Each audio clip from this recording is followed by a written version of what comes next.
darah. Ibu, ibu kenapa? Kenapa ibu mengeluarkan darah seperti ini, ibu? Anakku, tolong ambilkanlah minum ini. Nafas ibu sangat sesak. Baiklah, ibu. Sebentar.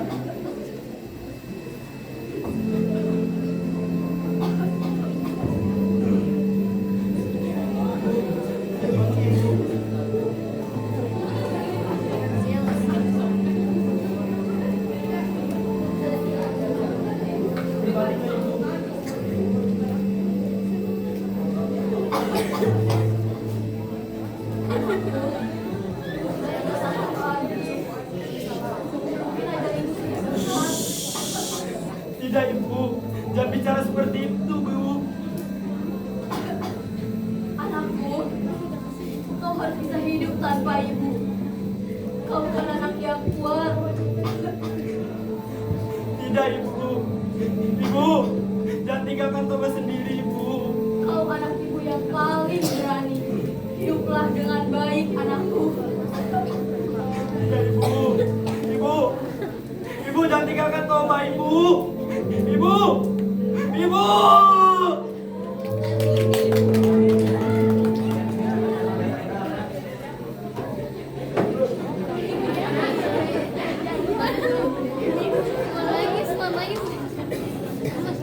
Kini dia hidup seorang diri dan rajin bekerja walau hasil pertaniannya tidak luas.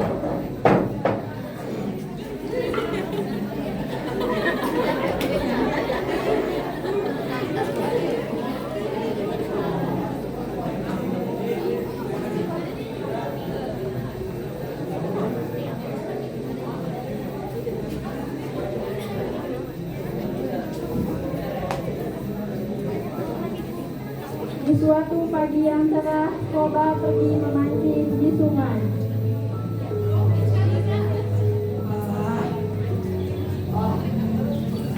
Pagi ini semoga saja aku mendapatkan ikan yang cantik.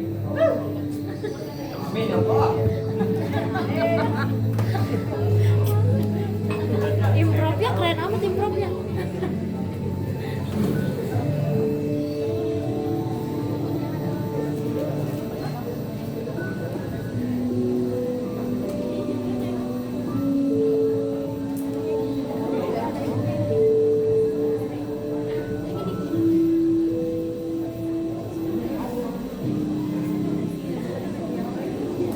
Sesaat setelah kayunya dilemparkan, kayu tersebut bergoyang-goyang lalu ia segera menarik kayunya.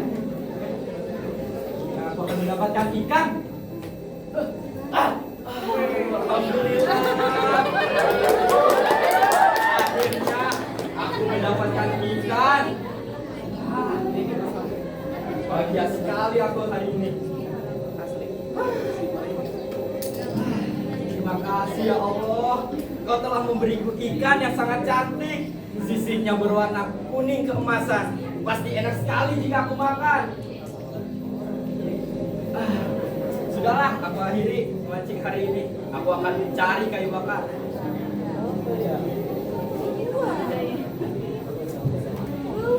Toba mencari kayu bakar untuk membakar ikan yang ditangkapnya hari ini. Ikannya pun dia simpan di dapur.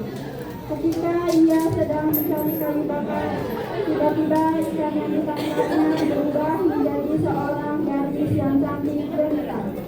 Toba pun datang dengan membawa kayu bakar. Toba terkejut ketika melihat ikan di ember tidak ada.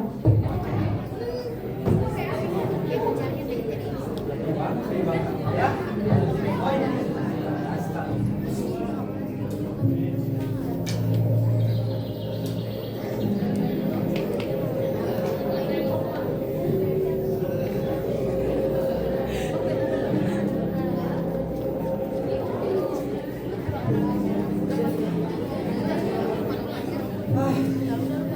Lelah sekali aku hari ini.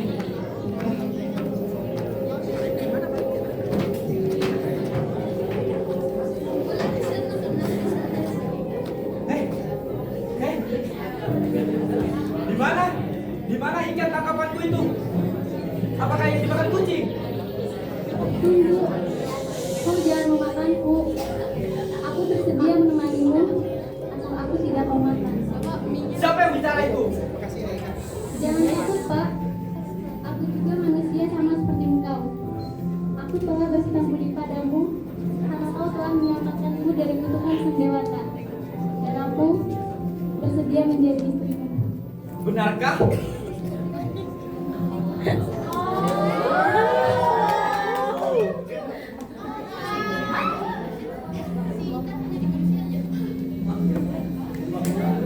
Perkenalkan, namaku Toba. Ayo kita lekas pulang.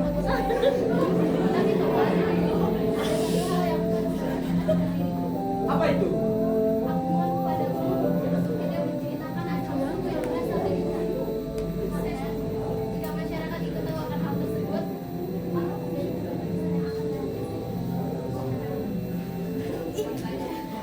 Baiklah, silakan itu semua padaku.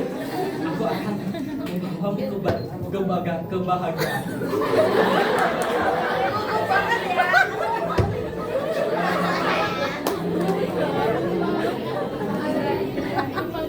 Saat mereka memasuki kampung Tatoba, ada beberapa orang yang tidak suka akan kehadiran Putri.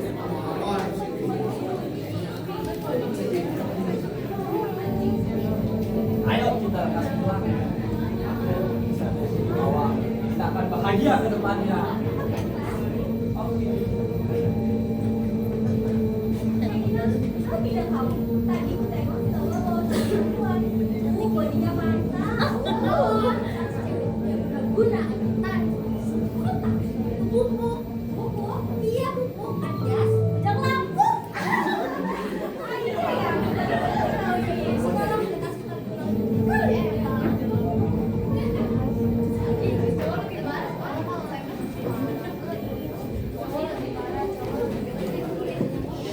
Putri mendengar hal tersebut, tetapi dia mengabaikannya. Mereka pun pulang ke rumah dan menjalankan kehidupan mereka layaknya sepasang suami istri. Pak Toba merasa bahagia dan tenang. Setahun kemudian, kebahagiaan Pak Toba dan Putri bertambah karena Putri melahirkan seorang anak laki-laki dan diberi nama Samosiak. Samosiak tumbuh menjadi seorang anak laki-laki dan sehat, yang sehat dan kuat tetapi agak nakal. Dia mempunyai kebiasaan yang aneh, yaitu selalu merasa lapar, dan dia juga selalu membuat jengkel kedua orang tuanya karena dia tidak pernah mau membantu pekerjaan orang tuanya.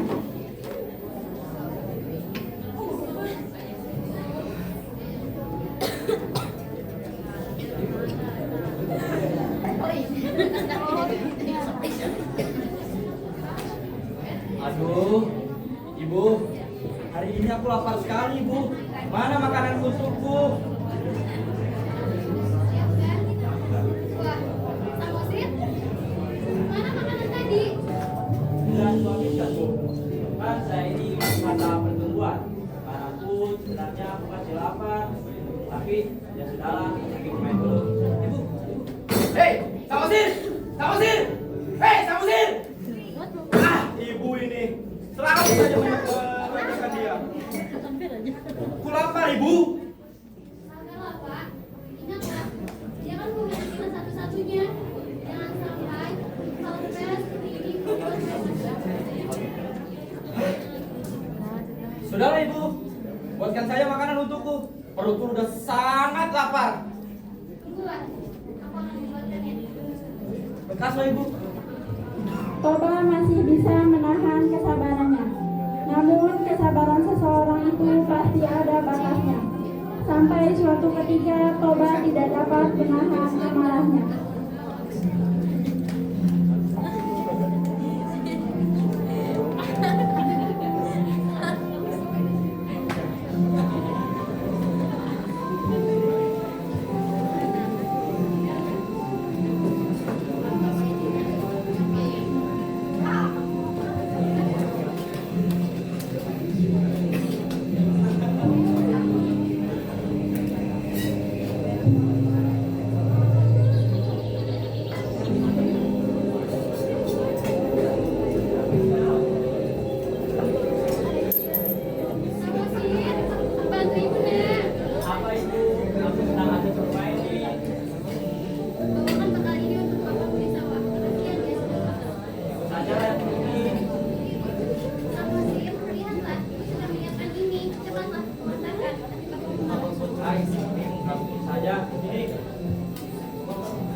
siap mengantarkan makanan tersebut.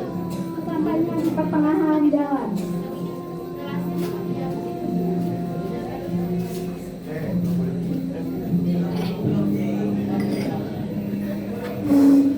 Hati-hati.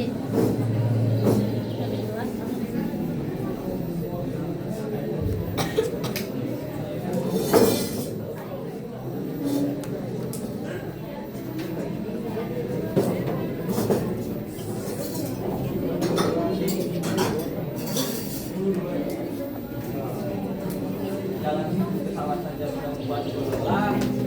Lebih baik makan buka-buka ini.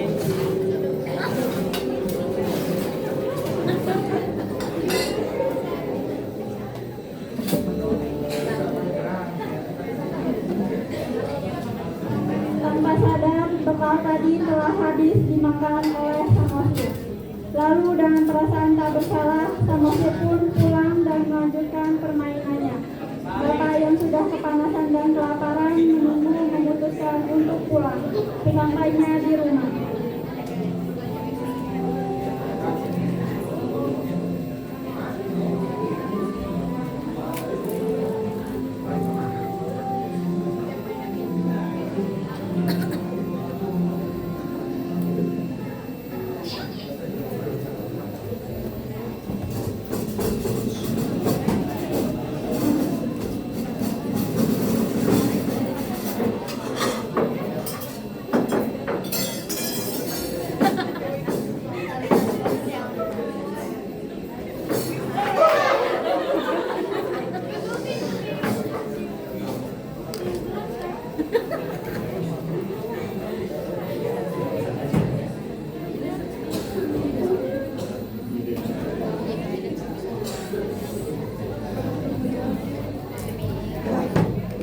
Bekerja seharian membuatku lapar.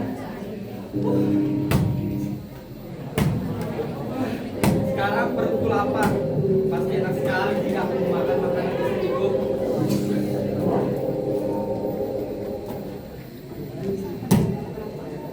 Hah? Gimana semua makananku? Samosir! Apa Pak? Kau kemana kan semua makanan ibu kau? Sudah Samosir habiskan lah Pak. Ketika sedang mengantarkan makanan Bapak, aku memakannya karena perjalanan ke sawah sangat melelahkan. Lancang! Ragu sekali kau! Dasar anak ikan! Samosir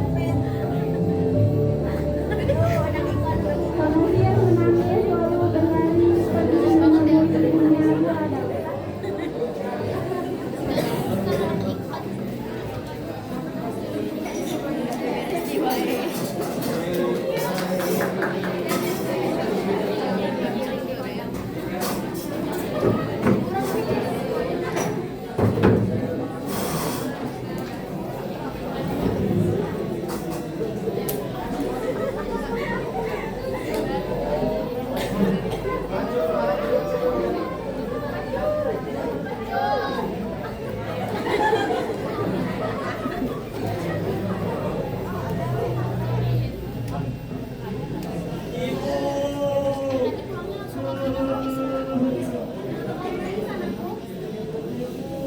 ibunya Buradab. Siapa yang berkata itu padamu, Nak? Jawab ibu, Nak. Bapak yang berkata itu padaku, Bapak bilang aku ini adalah seorang anak ikan, makanya aku yang suruh. Bapak benarkah ibu? Bohongkan Bapak. Dia masih ya, Pak. Kamu itu benar sekali, Nak. Kau adalah anak ikan. Ini adalah seorang ikan dengan Bapak. Sekarang, kita kau tidak membuat yang lainnya dan segeralah pergi dan di bukit yang terletak tidak jauh dari kita. Dan kau Samosir,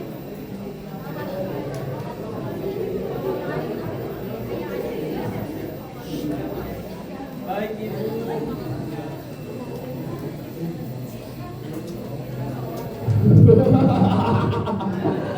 Suamimu sudah melangkah janjinya.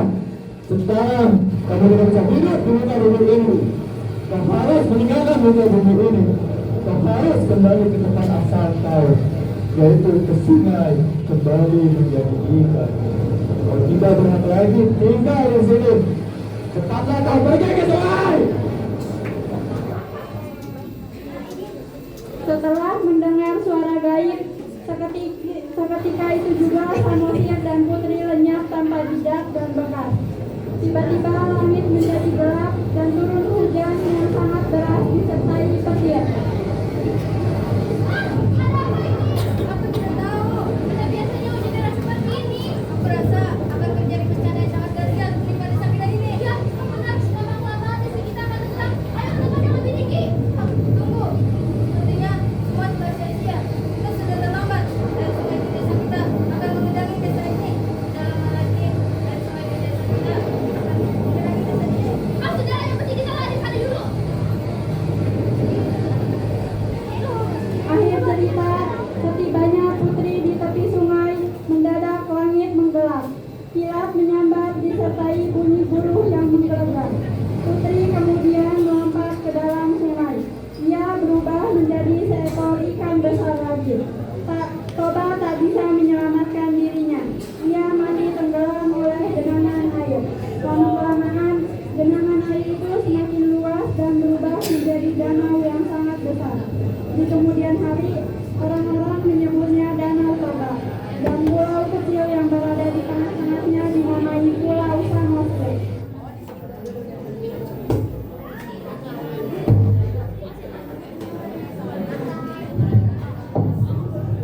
Boleh tepuk tangannya dulu kawan-kawan.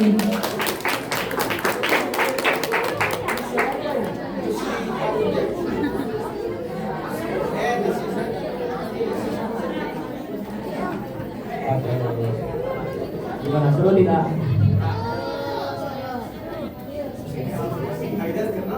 Assalamualaikum warahmatullahi wabarakatuh. Salam, Om Swastiastu, Namo Buddhaya, salam kebajikan dan salam sejahtera bagi kita semua. Selamat pagi teman-teman. Siang teman-teman. Dan yang terhormat Bapak Ibu Guru dan Dewan Juri juga. Terima kasih kepada MC yang telah memberikan kami kesempatan untuk menyampaikan ini, dan apresiasi penuh untuk panitia yang telah menyiapkan acara sehebat ini, dan khususnya untuk Pak Wildan. Oke, pada kesempatan kali ini kami dari kelompok 1 kelas 11-2 akan mempresentasikan tentang hubungan cerita Danau Toba dengan tema kelima, bangunan jiwa dan raga. Nah, sebelumnya kami mau memperkenalkan diri dulu. Perkenalkan, nama aku Dinda yang berperan sebagai masyarakat 1. Di samping aku ada Apsa yang berperan sebagai Ibu Toba, lalu ada Putri lalu ada Julia yang berperan sebagai Putri, lalu ada Intan yang berperan sebagai perempuan 1, lalu ada Julfa yang berperan sebagai perempuan 2, lalu ada Tika yang berperan sebagai narator, dan lalu ada Kusum yang berperan sebagai perempuan 2. Dan perkenalkan, udah kenal lah ya. Saya Fadel Santoso sebagai suara goib, dan di samping saya ada Abdul selaku Toba yang bagus sekali lah tadi menjiwai, dan ada Rahmat juga yang sebagai Samosir. Cerita Danau Toba memiliki nilai-nilai amanat yang sangat relevan dengan tema ini. Yang pertama ada tanggung jawab dan kesadaran atas konsekuensi. Toba harus menerima konsekuensi yang dia perbuat, yang mengajarkan kita betapa pentingnya bertanggung jawab atas tindakan kita. Yang kedua ada kesabaran dan ketabahan. Putri harus menunjukkan kesabaran dan ketabahan dalam menghadapi tantangan dan kesulitan, yang menjadi inspirasi bagi kita sendiri untuk menghadapi tantangan dengan lebih baik. Dan yang ketiga ada menerima keadaan dengan keikhlasan. Putri tetap menunjukkan kesabaran dan keikhlasan dalam menjalani kehidupan ketika harus berpisah dengan suaminya Toba dan anaknya Samosir yang tenggelam karena hujan deras. Dalam memahami nilai-nilai kehidupan yang terkandung dalam cerita Danau Toba, kita dapat membangun jiwa raga yang seimbang dan harmonis, meningkatkan kualitas hidup, menjaga kepercayaan yang sudah diberikan dari orang lain. Mari kita refleksikan bagaimana kita menerapkan nilai-nilai ini dalam kehidupan sehari-hari. Kami berharap presentasi ini dapat memberi wawasan dan inspirasi bagi kita semua tentang pentingnya membangun jiwa raga yang harmonis dan seimbang melalui melalui hikmah cerita Danau Toba ini. Terima kasih atas perhatian dan kesediaan Bapak, Ibu guru, serta teman-teman untuk mendengarkan presentasi kami. Kami mohon maaf apabila ada kesalahan kata. Kami berharap dapat berbagi pengetahuan dan pengalaman yang bermanfaat bagi kita semua. Ayo ting ting makan kepiting. Thank you for everything. Wassalamualaikum warahmatullahi wabarakatuh.